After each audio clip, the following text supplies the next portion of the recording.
Thank you, Mark, and thank all of you. Diane and I have known each other for a while. We've had a lot of fun. I've gotten into some scrapes together and out of them, just as I did with Bill. So we're going to try to make this a lively conversation. And there are a lot of things. Some of you were here last year. You heard Diane speak, and there are a lot of aspects to Diane that no one really knows. So we'll try to explore a couple of those. But before Silicon Valley, you know, we're all a product of where we grew up. You grew up in Annapolis. You're born in Rochester, New York, but you grew up I was born in Annapolis. It just shows Wikipedia. You know, it's so amazing. Wikipedia, for some reason, says I was born in Rochester. You could fix that. But I find it fascinating because then all of a sudden I appeared in Rochester's list of famous people. And then recently, the president of Rochester University invited me to come back and give a talk about that. And I'm like, look, I wasn't born in Rochester. I can kind of relate to Obama's like birth certificate thing. Okay. Well, in the interest of time, let's fast forward to Annapolis. But what I like about it is I always tell where someone got my bio when they introduce me that way. Yeah. Well, that surprised me because I always knew Annapolis, but I looked it up just before this. Yeah, Anne Arundel County is. So Annapolis, how did that shape your life? So it was great. I grew up, my father was a sailor, and so we had a little house on the water, and I was in a boat, from the time I could walk, and my dad would let me steer the boat through the bridge, which required some skill, when I was 3 years old, and I just grew up sailing and racing sailboats, and then the other thing that I was really fortunate, my parents were kind of involved at St. John's College Great Books program where you read they had a seminar thing, and that led to them co-founding a school because none of them liked the public schools in Annapolis.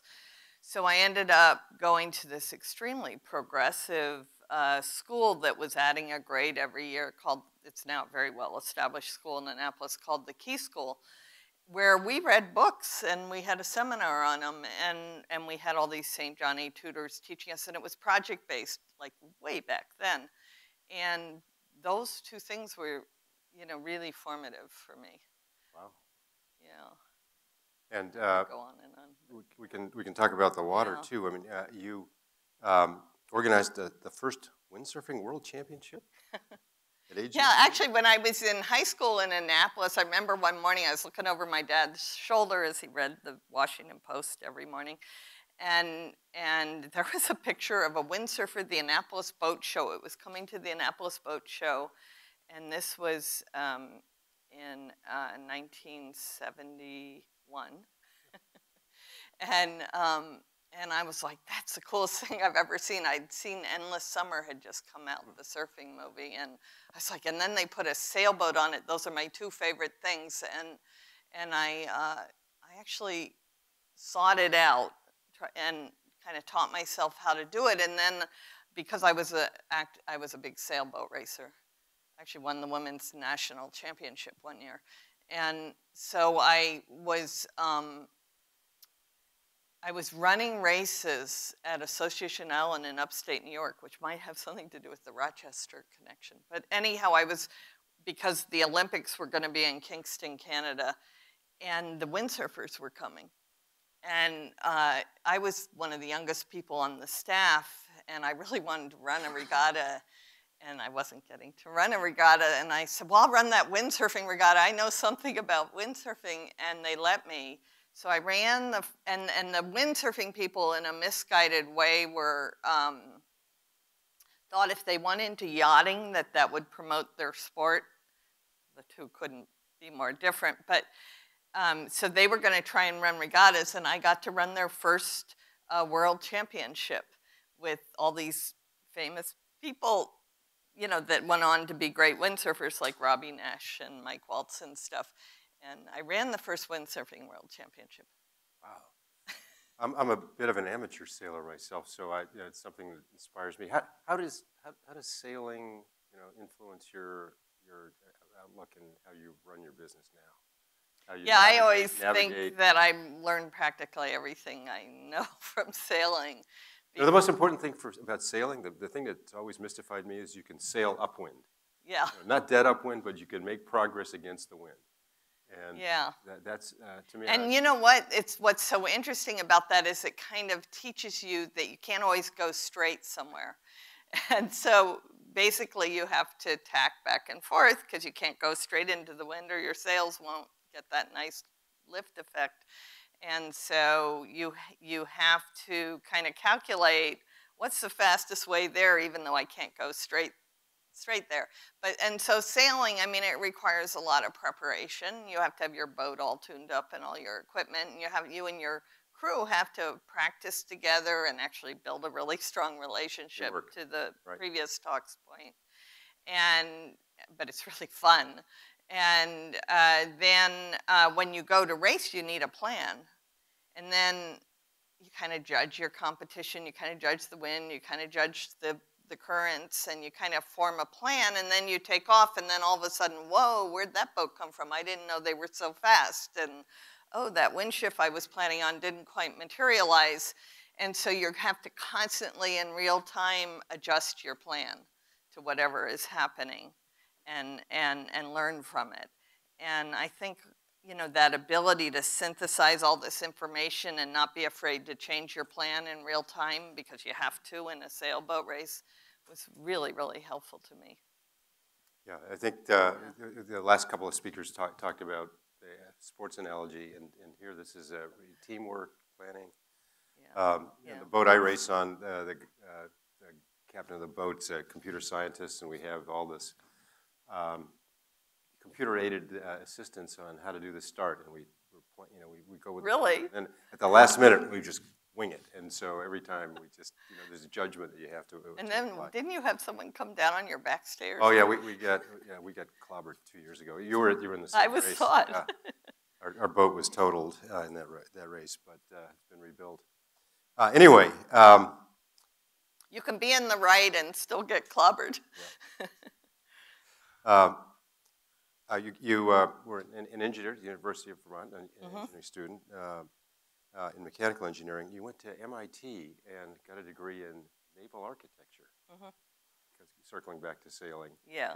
And basically what happened was the head of my department in mechanical engineering said, "What are you going to go do?" in the fall of my senior year. And I was like, I don't know, I interviewed for all these jobs and didn't like them. I think I'm going to go race sailboats. And he's like, well, have you thought about, you could go study how to build sailboats if you went to MIT. Why don't you do that? It was pretty fortunate thing he did there, because I wouldn't have ever gone to MIT without that. And one of the things you did was design offshore oil rigs. Yeah. And we understand that you were told that you couldn't go visit the rigs you designed because you were a woman. Well, back then, that was 1978, and there were just no quarters for women on the oil rigs. But that was the whole reason I went into this, was like I wanted to go out to the North Rankin field in the North Sea and these fields in Northwest Australia. I was pretty excited to get out there, and like I didn't get to go. And you ended up quitting. Yeah, it was. I didn't really see where I was gonna. I mean, it wasn't a lot of fun. Do you regret that at all? I mean, you've been a pioneer in technology. You could have been a pioneer. It would have been such a slog. I mean, it was pretty insurmountable, the situation. You know, like it was so different back then. Like we had I was in San Francisco in a consulting firm, and they had an office in Houston. And I don't know, I was always kind of a tomboy, and I really didn't wear dresses. And they said, well, you know, you cannot go to the office in Houston unless you wear high heels and a skirt.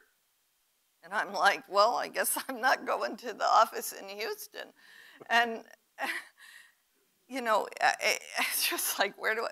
And then what happened was, while I was working there, the owner of Windsurfing International called me up, and because I had run their regatta, and they invited me to come run engineering for Windsurfing International. And I'm like, let me see, which do I want to do? Sit in this office and fight these people that I'm not going to make any progress against, or go run engineering for Windsurfing International and travel all over the world and hang out on the beach.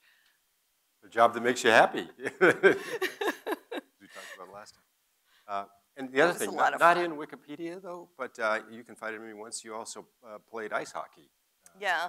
And I did too. I founded University of Vermont's women's ice hockey team. Wow. And I bet that was a good one too, having grown up in that area. Well, Boston women were a little better than us. We were better than Dartmouth and Middlebury. So let's talk about technology. I mean, you came to Silicon Valley, worked in several of the iconic companies, Sybase, Tandem, Silicon Graphics, and eventually founded a company called V-Extreme. And sold it to Microsoft 18 months later. So tell us how you got into technology. Actually, V-Extreme was a year. It was it was about 18 months, yeah. So how did I get into technology? Well, when I was at the offshore, in the oil industry firm, what I ended up doing was computer analysis, because I really couldn't go out to the rigs, and I taught myself Fortran. And when I'd been at MIT, I'd hung out with the artificial intelligence lab people because they were doing all these interesting things. So finally, I just, I kind of decided, while I was doing all the windsurfing and running the windsurfing, I started reading a lot of books about computer science because it had been so interesting. So I decided to go back to school. And so I went to Berkeley and got another degree in computer science. And that's when I then went to Sybase and that succession of companies. And, it was interesting. I mean, it was an amazing time. And in fact, just from a woman's standpoint, it's really interesting. I felt zero gender kind of issues when I entered computer science. Like, it just wasn't even, well, I never even recognized them back then. Like, I didn't even, I just was like, okay, can't do this, I'll do this. But in computer science, it was just felt in fact, how many women were in computer well, science? It was the highest percentage of women in my graduate program, and then it went down after that year, and it's only now just returning to that same percentage. And I took a long plane ride a couple years ago with Gloria Steinem, and Gloria Steinem, probably you don't know, but she founded Ms. Magazine, and she was one of the original feminists and a really smart person. She was a journalist, and she's in her 80s now. But anyhow, I asked her, I said, how come I entered computer science and there was nothing, and now, like, it's clearly, everybody's really upset about all this gender stuff, and it's pretty clearly happening. And she said, it's easy. When you go into a brand new field, there's not very many people, and all that matters is what people can do, and nobody knows it's gender. But as money and prestige come into it, then the men take over. That's what she told me, and I'm like, well, maybe that's right. It's what happened. I don't know if it's why it happened, but. Well, none of that slowed you down. I mean, you were a starter of companies, so V-Extreme, then VMware, and the inspiration for that came in part from your husband Mendel, who's a professor at Stanford. Right. So, well, V-Extreme was independent of him, but VMware is this company that kind of put a layer in between the hardware and the software, and basically it's how all computers are run today. And it was really my husband's idea well, IBM had done it in the 60s, but then it had completely died out, and all the big processor companies like Intel had no support for it, because they had done it for a different reason. They had done it because computers were so expensive, and it was a way to get more out of the computer, and that was still relevant. Anyhow, so he revisited it for a multitude of reasons that I won't go into, but anyhow, and then he did a research paper at Stanford, and I had already built a company, V-Extreme, that we'd sold to Microsoft, and I said, hey, I really think that we should bring this to market, and I can help you get going. And so we co-founded a company with 2 of his grad students and this really great guy that I met my husband in grad school at Berkeley, and that we'd both gone to grad school with. And, you know, and we really thought from day one it should run on every computer, but it took a little convincing the world, but it worked. It does now. Yeah. And you end up selling it to EMC, and then they floated it publicly. And VMware was worth more than VMC in terms of market cap, or was the majority of VMC's market cap. Yeah, it was the tail wagging the dog, yeah. Yeah, but one other thing, I remember talking to you about this in the early days. One of the things about VMware was the company culture that you established there. It was just seemed different. I mean, can you talk about what you were trying to accomplish there? Well, it was, yeah, we really focused on sort of being a meritocracy. And so just little things like, I always told everybody, hey, if all the salaries became public, would you be okay with that? Could you defend it all? Would everybody say that all makes sense? You know, when someone would want to promote someone, I'd say, well, is anybody going to think that that's political, or is anybody going to think that's wrong? You know, and so really held people accountable to doing what was right.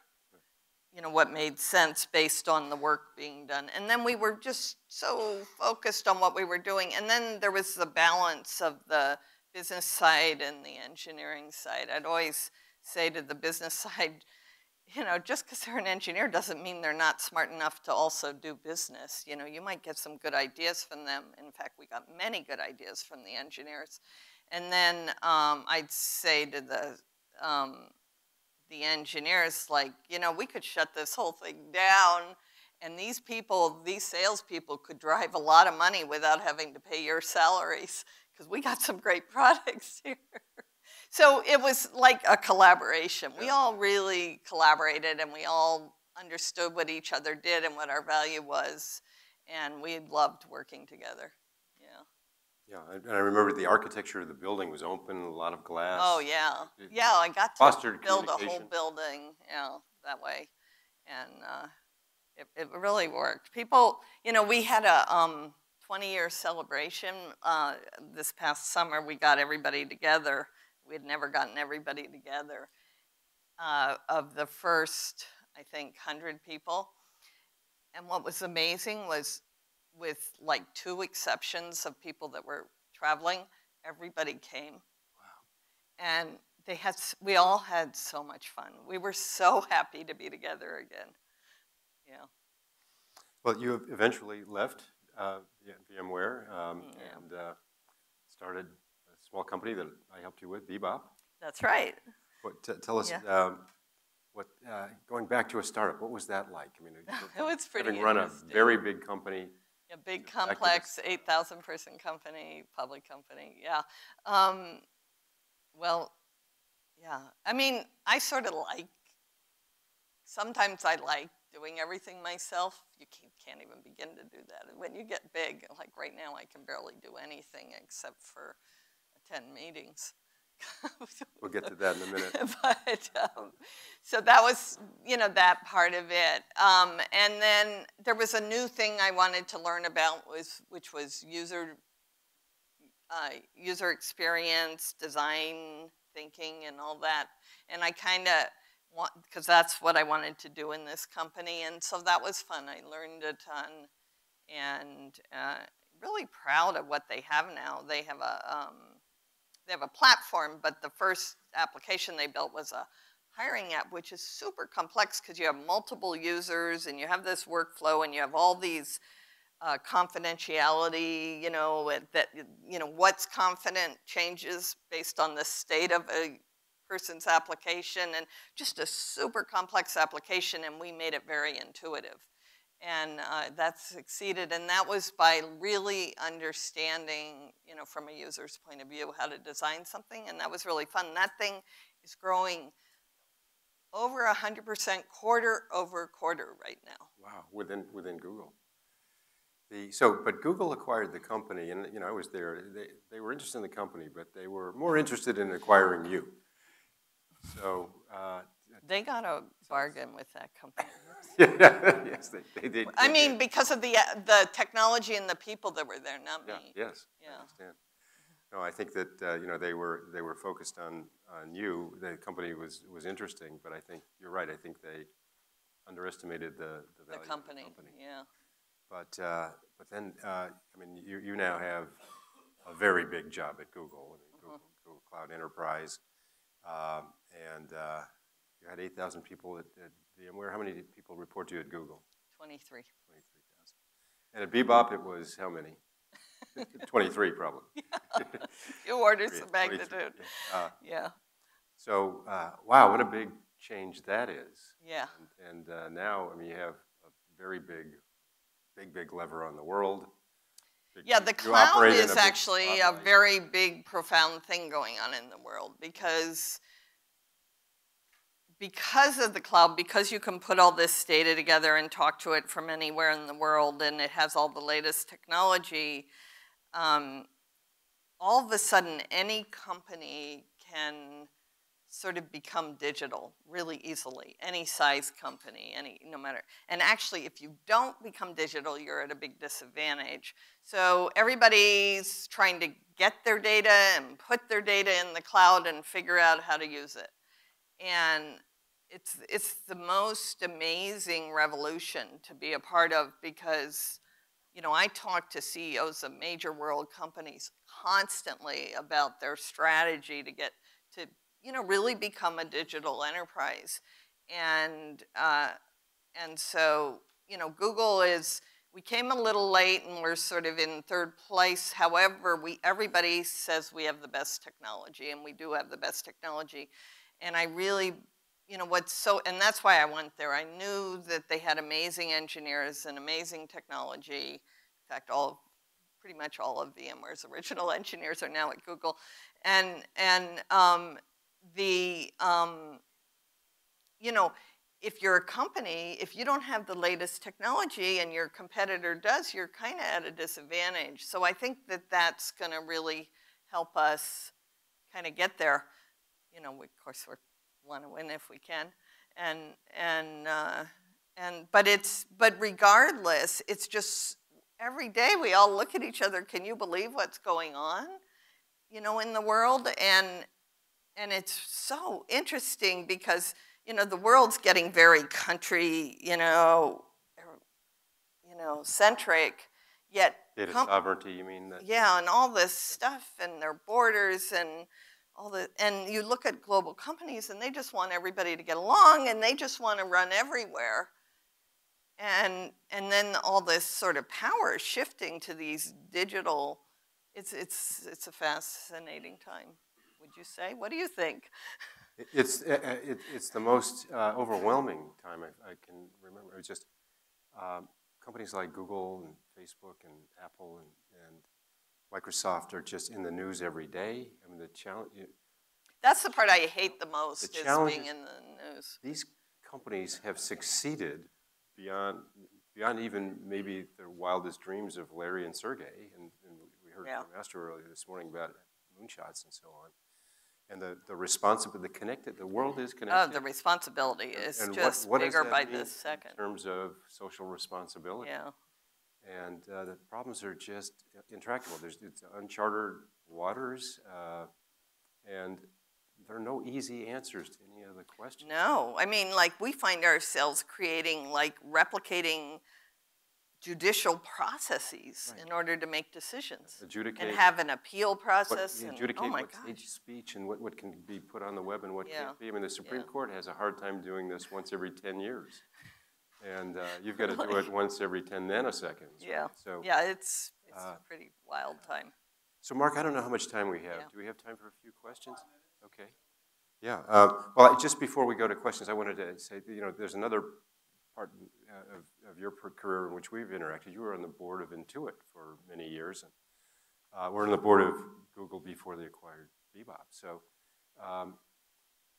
talk to us a little bit about your experience as a board member and how that shapes Silicon Valley, and in particular about what you learned from Bill Campbell in that process. Yeah. Yeah, I was so fortunate with Bill because when I was running VMware, he called me up one day and said, hey, I'd like to come over and meet you. And I'm like, yeah, sure. and he was going to help me bring in some people and kind of try and help me shape my board, but that didn't ever happen. I left VMware ignominiously. And then he had me join. By then he had also asked me to join he recruited me to the Intuit board.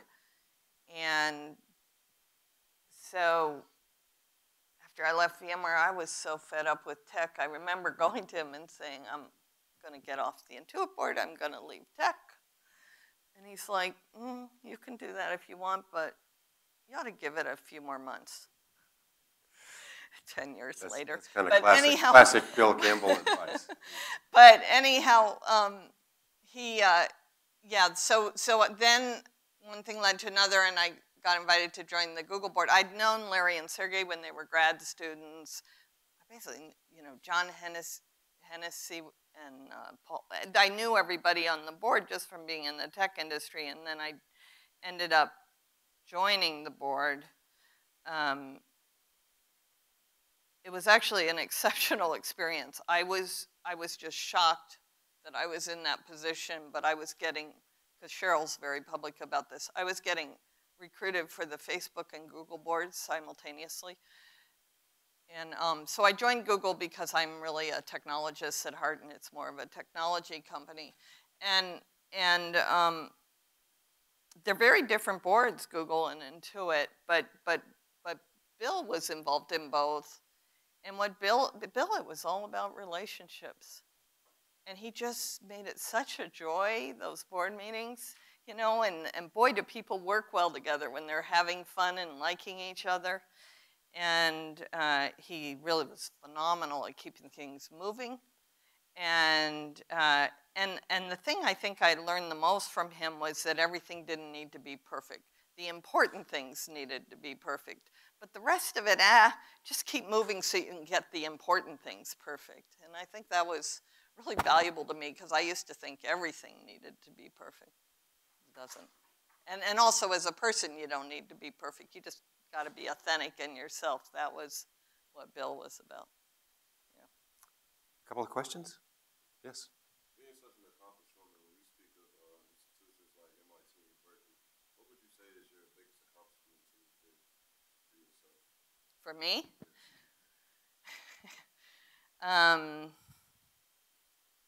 I think just being myself. Being comfortable in your own skin?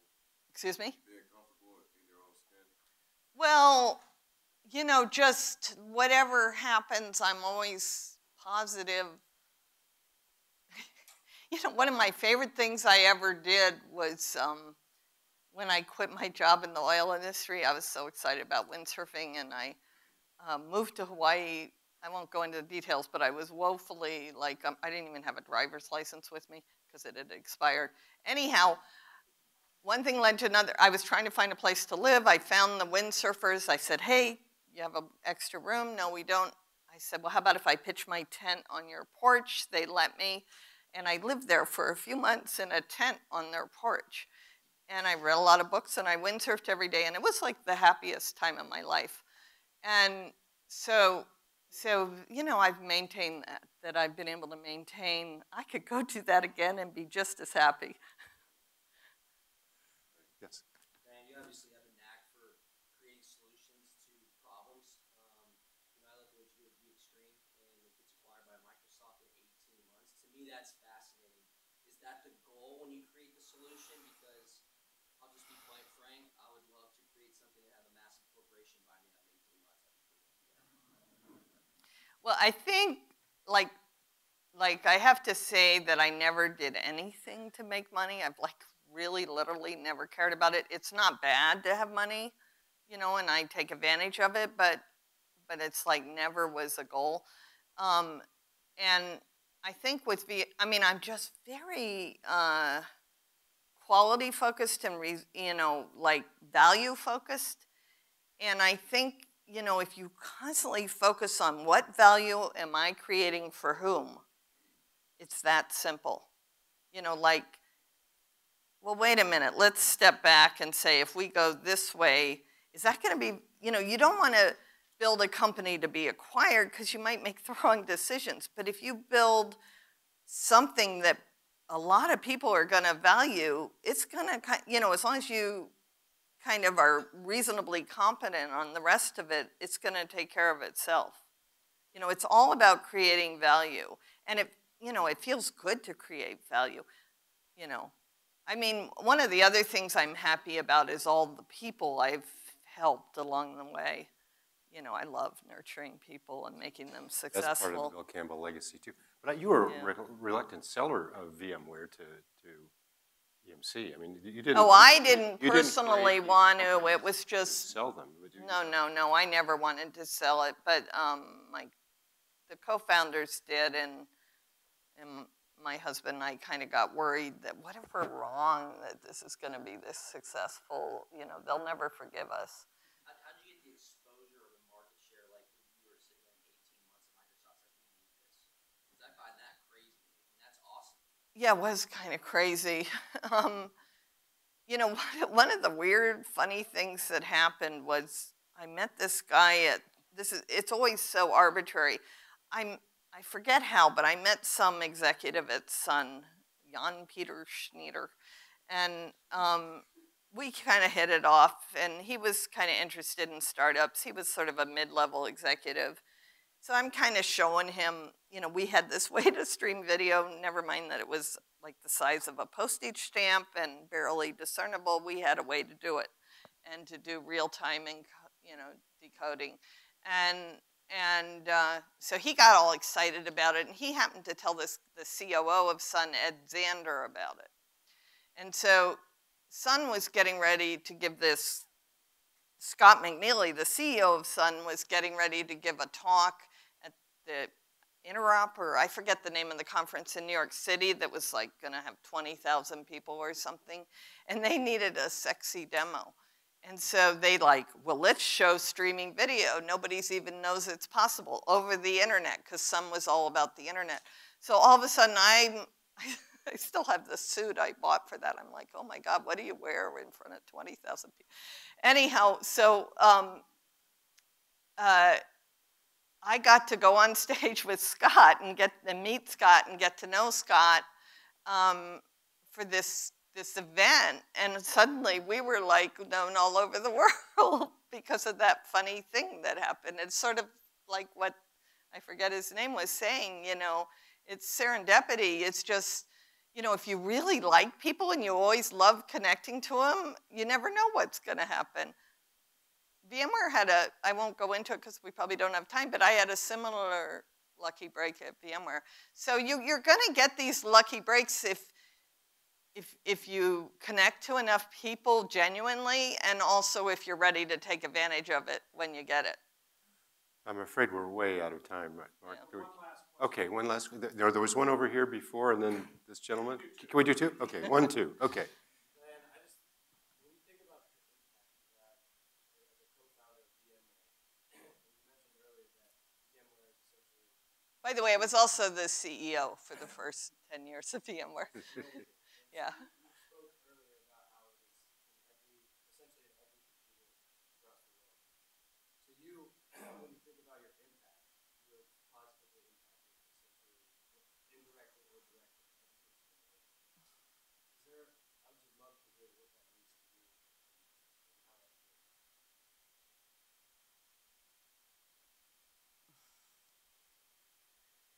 You know, I don't know if I'm brain damaged or not, but I never think about that. I use VMware every night, and I think of you every time I turn it on. And then if I do think about it, I think, God, my husband had a really good idea, you know?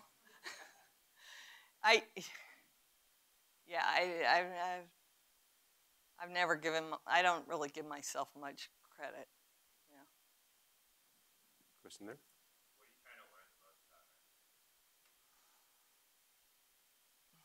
That's a really good question. Um,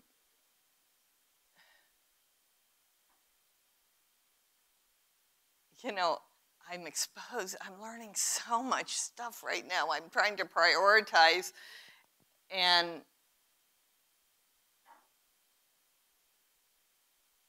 you know, like there's little things, like one thing I think a ton about, and I always have, is education. I think because of the school I went to and how formative it was. And like with technology, is there a way to scale that kind of an education? I think there is. And so I'm excited about that. But then at the same time, I'm in the middle of this revolution going on and in the world, and so I'm keep trying to understand that too, which is pretty complicated. Yeah, so both those things. Yeah. Well, Diane, thank you. Inspiring as always. Thank you very much.